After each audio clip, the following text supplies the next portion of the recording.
All right, folks, today we're diving into Jon Stewart's latest viral meltdown, commentary on DOGE, the Department of Government Efficiency, where Elon Musk is playing forensic accountant with your tax dollars and finding more waste than a San Francisco sidewalk. Now, credit where it's due, Jon does actually make some good points. Our government hemorrhages cash like a drunken trust fund kid, corporate subsidies are a legalized scam, and the Pentagon somehow manages to lose trillions while demanding more. But instead of presenting solutions, he does what the left does best. Has a full-blown emotional breakdown on camera, smashes a mug like an angry housewife in a Lifetime movie, and bleeds all over his own argument. Because why think critically when you can performatively self-harm for the algorithm? Meanwhile, DOGE is actually digging up the real receipts, billions funneled into woke nonsense, foreign pet projects, and straight-up lunacy. So strap in, because this audit is uglier than the national debt. And unlike Jon, we're keeping the glassware intact. I'm starting to think that we as a country don't understand where the real waste, fraud, and abuse in our system really is. Maybe the savings we gleaned from cutting VA nurses and iguana STD studies isn't where the real money is. Let me see if I can noodle. You know what? Let me join DOGE. I'm going to see if I can noodle some ideas here. I want to get down some certain ideas. I want to do, there we go. I got that. This is my wanna be an accountant starter kit. So I got it off of Amazon for $5,000. My accountant told me not to get it. So we're looking to save taxpayers some money. And I know, let me think. We got the studies that are done how about we just take $3 billion in subsidies we give to oil and gas companies that already turn billions in profits? How long did that take? Oh, wait. How about we just close down the carried interest loophole on hedge funds? That's $1.3 billion a year. Oh, how about we stop the $2 trillion we've given to defense contractors to build a fighter jet that blows when everybody knows the next war is going to be fought with drones and blockchain, whatever that is. Holy shit, can't believe it. I just saved us billions of dollars in 11 seconds. Just call me big balls. Well, that sure felt like watching a guy lose a monopoly and flip the board, except the board is a multi-trillion-dollar government bureaucracy that he suddenly pretends to care about because Democrats are no longer in power. Now, Jon opens up with the idea that cutting VA nurses and iguana studies isn't where the real money is. That's a classic straw man. No one, literally no one, is saying the entire federal deficit will be solved by axing ridiculous research grants. The point of cutting wasteful spending isn't that it alone will fix everything. It's that it's emblematic of a larger rot in government where taxpayer dollars get funneled into nonsense that literally no one who's actually paying for it approved. But since Jon needs an easy target, he paints conservatives as simpletons who think balancing the budget is just a matter of slashing funding for lizard venereal diseases. Cute, but dishonest. Then he moves on to pretending he's got the magic solution. Cut oil and gas subsidies, close the carried interest loophole, and stop overpaying defense contractors. Wow. Groundbreaking. Someone should tell him that DOGE is already doing this kind of forensic accounting and exposing government bloat. The difference is, while DOGE actually investigates, Jon's approach is to rant about problems like no one's ever thought of them before. Kind of like a college freshman discovering corporations bad for the first time. Now let's talk oil subsidies. Yes, fossil fuel companies get government subsidies, just like green energy companies, which receive comparable or even better financial incentives. Yet somehow only the oil and gas industry is treated as villainous while wind and solar subsidies are sacred. And fun fact, a large chunk of what's called oil subsidies are actually standard tax deductions that every industry gets. But Stewart doesn't mention that because acknowledging complexity would get in the way of his rage fit. Next, the carried interest loophole, something politicians on both sides have been talking about for decades. Yes, it's ridiculous. Yes, it benefits hedge fund managers disproportionately, but what's Jon's plan? He doesn't have one.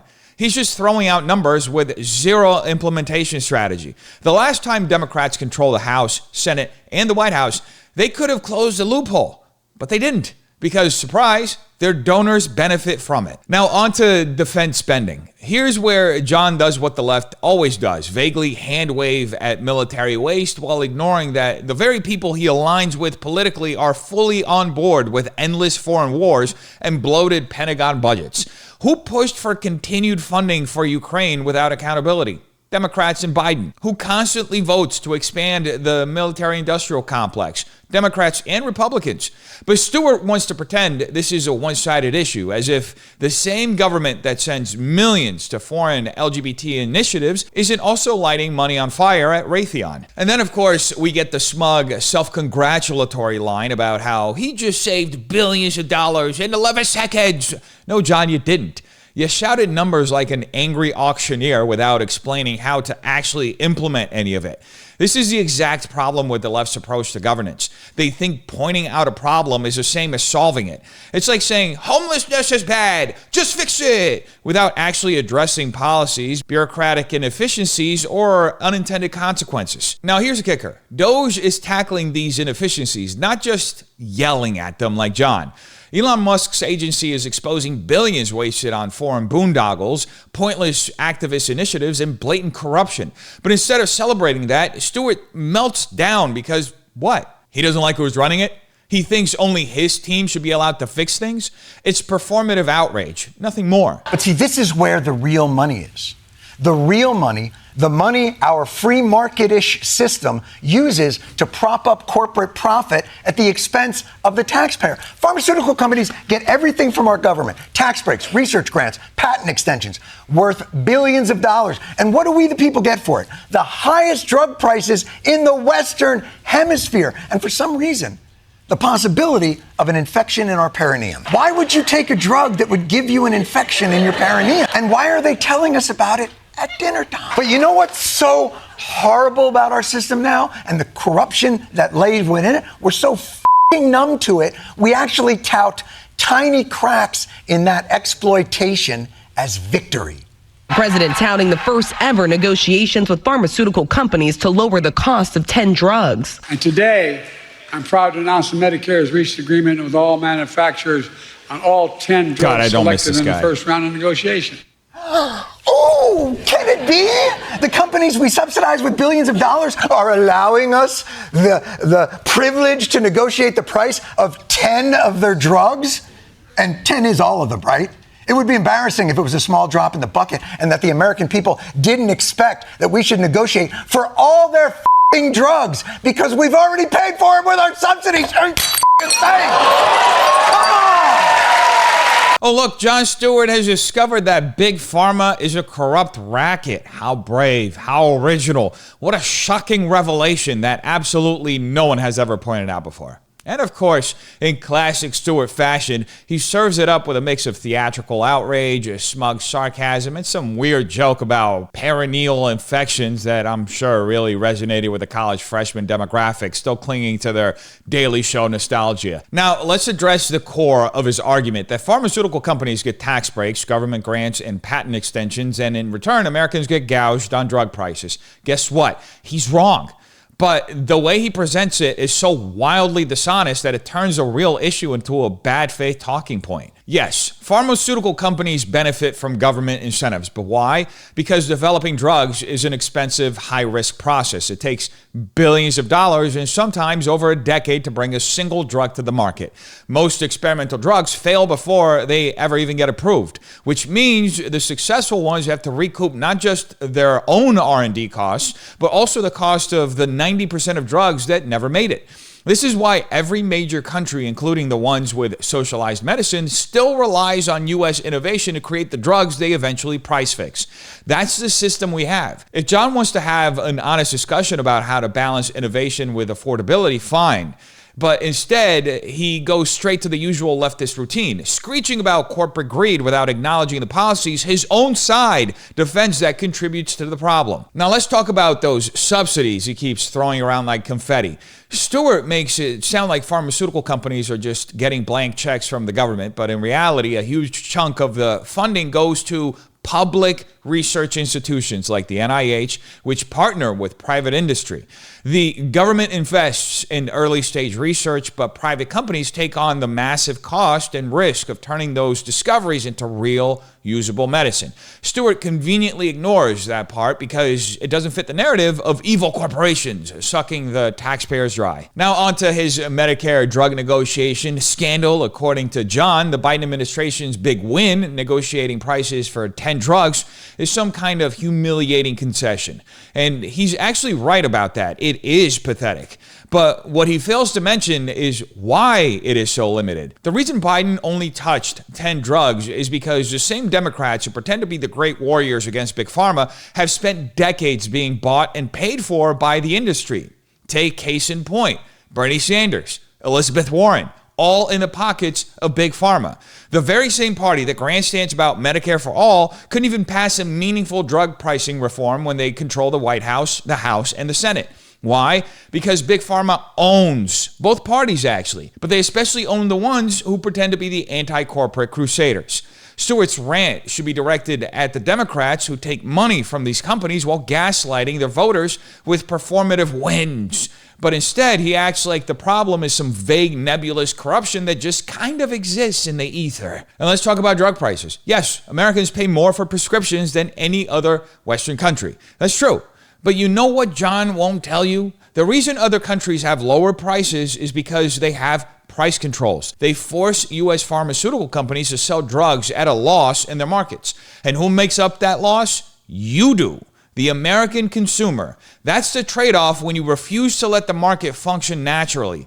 Somebody always pays for it. And yet, instead of acknowledging this, Stewart treats it like some great mystery that Big Pharma would dare charge more here than in places where they're legally forbidden from charging what their product is actually worth. And then, of course, we get the big conclusion, the idea that because taxpayers subsidize the industry, we should be entitled to all the drugs at lower prices, which again is such a misleading half-truth that it's almost impressive. Yes, public funding helps with research, but it doesn't cover manufacturing, it doesn't cover distribution, and it doesn't cover the liability risk of selling medicine in a lawsuit-happy country. And it sure as hell doesn't cover the decade-long approval process that the FDA drags companies through, forcing them to burn millions in regulatory costs before they ever even get to sell a single pill. And let's just pause for a second on Stewart's tone, the smugness, the condescension, the faux incredulity that the government would allow this to happen, as if his own political tribe isn't complicit in keeping this broken system in place.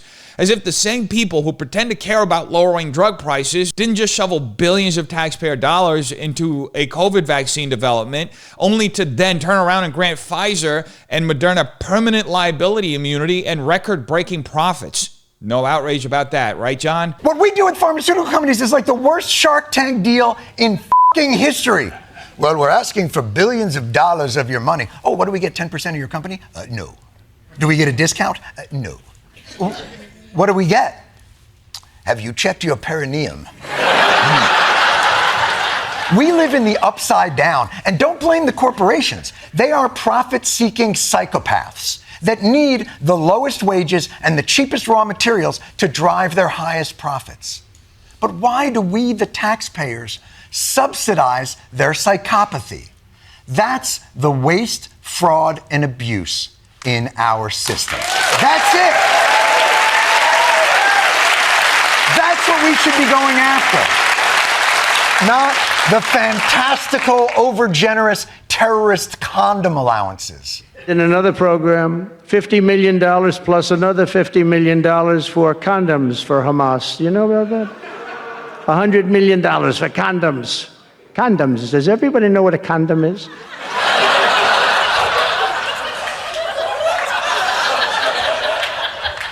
You delivering this speech in an elementary school? Why wouldn't they know what condoms are? Now, right off the bat, we get a Shark Tank analogy. Stewart paints Big Pharma as villains walking into the tank, demanding billions with nothing in return. Great bit, Jon. But just, I would say, a tad bit wildly dishonest. The government doesn't just throw cash at pharmaceutical companies for fun. Funding comes in the form of research grants, public-private partnerships, and tax incentives that fuel medical innovation. You know, The kind of innovation that created life-saving drugs and vaccines that the rest of the world conveniently price fixes while America foots the bill. But instead of acknowledging this, Stewart pretends the government just hands Pfizer a check and gets nothing back, which honestly, I don't blame him. It often does feel like that, especially when you look back on COVID and how everything played out.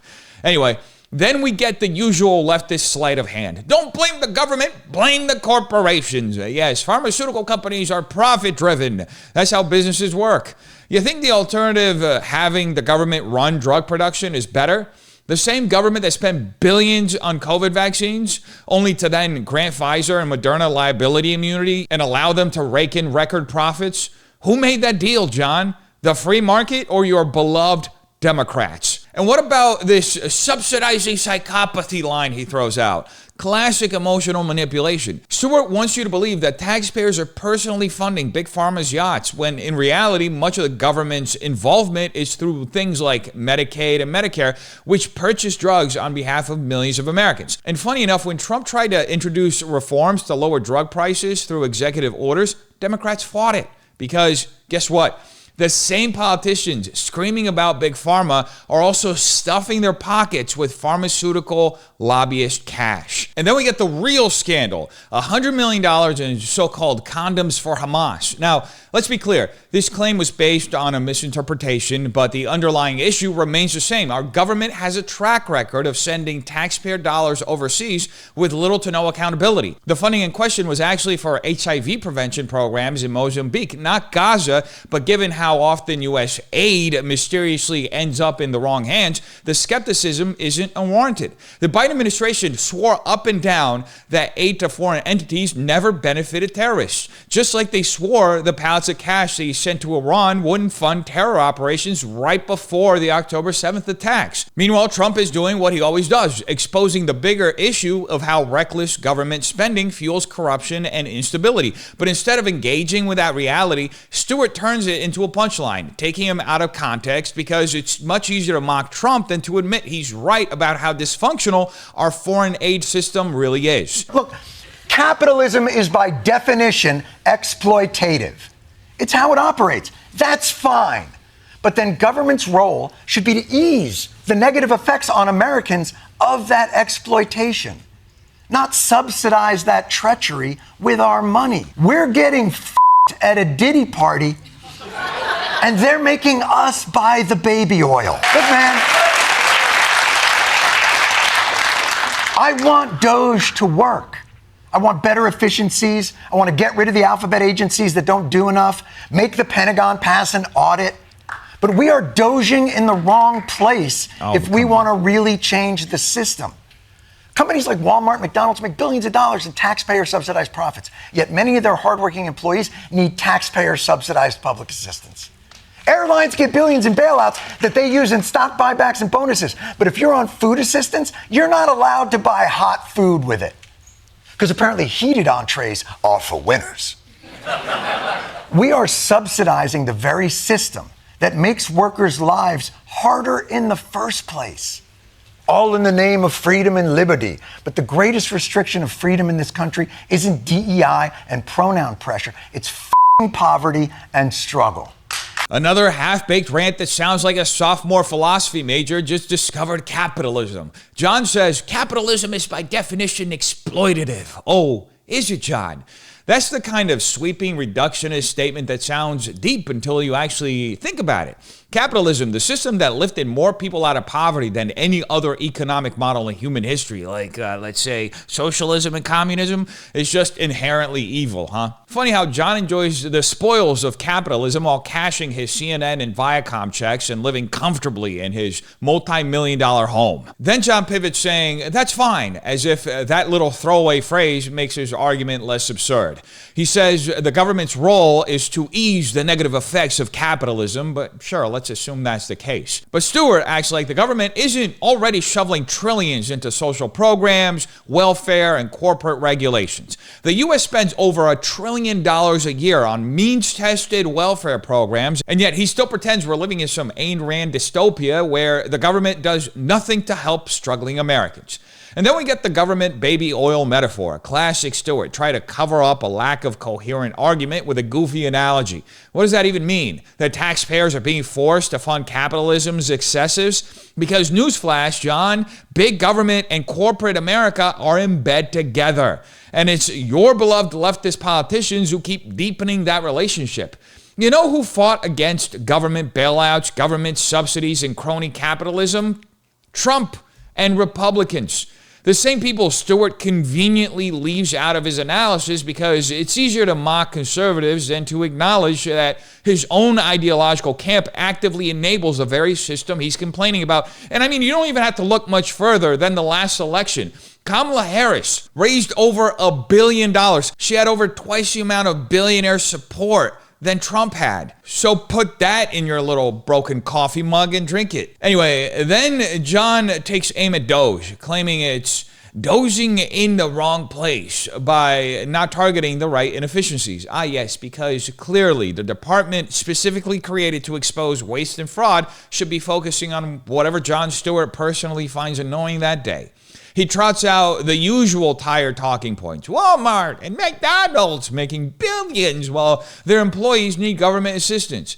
Airlines take bailouts and use them to buy stock buybacks.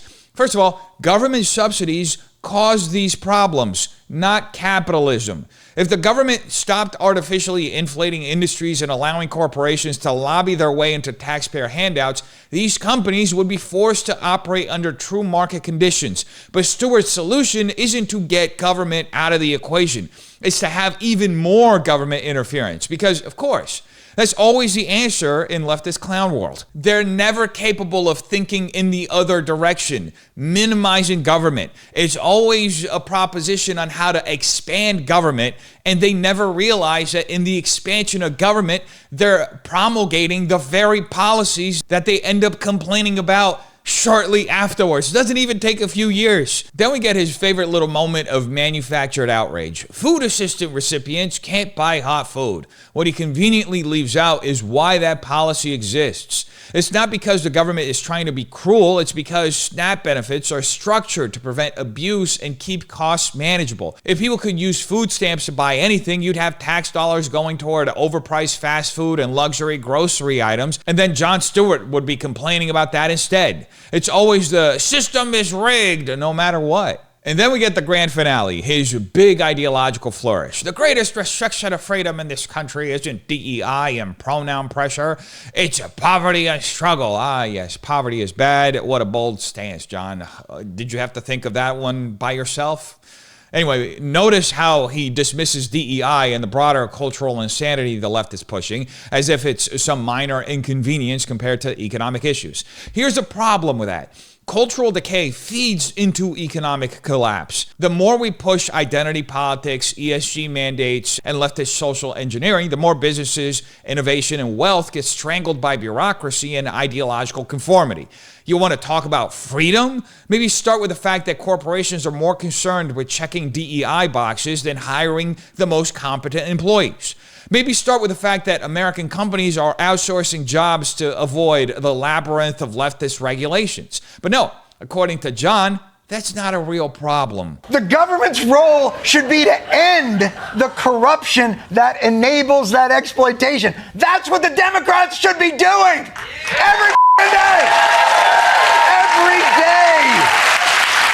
Every day at 5 p.m. sharp, the Democrats should go live on Facebook and do the people's audit. Find the absurdities and the remedies in our exploitative system. Get someone like AOC or Jasmine Crockett or Chris Murphy or anybody that doesn't sound like they're complaining why there's no more frozen yogurt at the cafeteria in the villages. I'm sorry, you have no riz. And we need something more than shouting. We need to do something constructive to anchor our hopes. A new acronym for a new age. It's not MAGA. It's something more like Make America Not Governed in Obviously Negative. Abort! I'm kidding. No vigilantes, but do something. Wow. Jon finally gets to his big prescription for fixing government corruption. The Democrats should be doing audits every day at 5 p.m. on Facebook. Brilliant. Really, Jon? That's your grand solution? A bunch of politicians logging on to Zuckerberg's algorithm-rigged circus to do a live-streamed investigation into government waste. What's next? Nancy Pelosi hosting a TikTok dance to expose military overspending? I mean, you gotta laugh at this stuff because it's so dumb. But let's be serious for a second. Stewart's entire premise here is laughable. First, he acts like corruption is some shocking revelation that Democrats just need to get up and tackle. Funny, because the last time I checked, Democrats have controlled the White House and the Senate for years, had the House, and have done literally nothing to curb corruption. And you have to look no further than states like California, where they've had the majority for quite literally decades on the executive and the legislative and most local governments. And what happened? This entire state is tanking. It's going full Venezuela. This is what Democrats do when they govern. And why isn't Jon calling all of that out? Why is he pretending like Democrats all of a sudden can solve any problems when there is a vast years of track record that they can't? They can't even tie their own shoes by themselves at this point. I mean, these were the same people who handed Big Pharma a golden ticket for record-breaking profits with government-backed COVID vaccine deals. They funneled billions in taxpayer money into Ukraine with zero oversight. They quietly protected the military-industrial complex while publicly pretending to be anti-war. I mean, Biden left millions of dollars worth of military equipment in Afghanistan after the shameful withdrawal. Why is there no conversation about that? Because it's inconvenient. And for Democrats, it's much easier to pretend as though they are the warriors against corruption than to actually admit that they are the party of corruption. And then it gets real rich because Jon names his dream team for the people's audit. AOC, Jasmine Crockett, the lowest of the lowest IQ, and Chris Murphy. I don't know what he's expecting, if it's going to be like a Jerry Springer show or maybe Maury, but fantastic. One is a former bartender who mistakes Instagram clout for policymaking. Another is known for delivering performative tantrums in committee hearings. And the third, well, let's be real. Chris Murphy is a nobody who exists solely to parrot the latest DNC-approved slogans. This is Stewart's idea of a watchdog panel. The same people who rubber stamp whatever their party leadership tells them to do. If Democrats actually cared about transparency, they'd be backing DOGE, which is already exposing fraud across government spending, but they aren't, because the last thing they want is for anyone to actually pull back the curtain on how taxpayer money is wasted. And to take it even a step further, they don't want the curtain peeled back on how much money they're making off of information trading. And you have to look no further than Nancy Pelosi and how much she's enriched herself during her time in Congress. Then we get this weird attempt at a youthful insult, telling the geriatric aisle of the Democrat Party that they had no riz. Oh no, Jon, you really got them there. Maybe next time you can challenge them to a Fortnite match to prove your intellectual superiority. This is classic Stewart, trying to sound hip and culturally relevant while ranting like an unhinged grandfather at Thanksgiving dinner. And then we get the big moment, his proposed acronym, Make America Not Governed in Obviously Negative, abort, abort, abort, all theatrical as always. You know, it's fitting because that's exactly what Stewart does every time he's forced to provide an actual solution to the problems he rails against. He melts down, smashes a mug, and aborts the conversation when it comes time to actually say how he'd fix things. And it should be noted that Stewart's entire monologue feeds into the left's growing obsession with retribution through chaos. This idea that the only way to fix corruption or the government or the system is to torch all of it, scream louder, and maybe, just maybe, take the direct action that Luigi Mangione did, who he invokes with his pathetic acronym joke. He rants about corporations, the government, and economic injustice, but notice how he never actually calls for reform, only vague, angry populism with an undertone of somebody should do something left hanging in the air. And we all know what the left means by do something these days. That's why he invoked Mangione.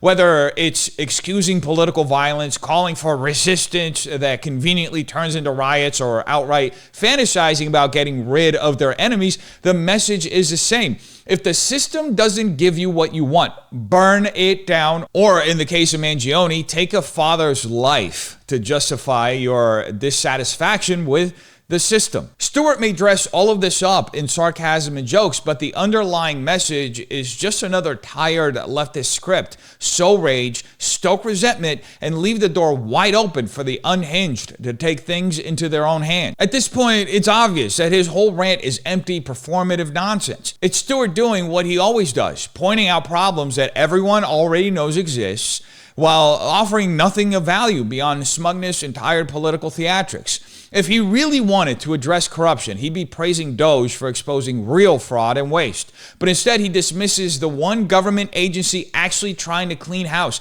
Because at the end of the day, Stewart isn't here to fix anything. He's here to perform outrage for an audience that just wants to hear the same tired monologue over and over again. And we all know that if the shoe were on the other foot, and if the Democrats were doing DOGE with Elon Musk, he would be performing an entirely different monologue, hailing Elon as a great savior of American democracy. Look, at the end of the day, this is what the left does best. Whip people into a frenzy, point fingers at every institution but their own, and leave the mess for someone else to clean up.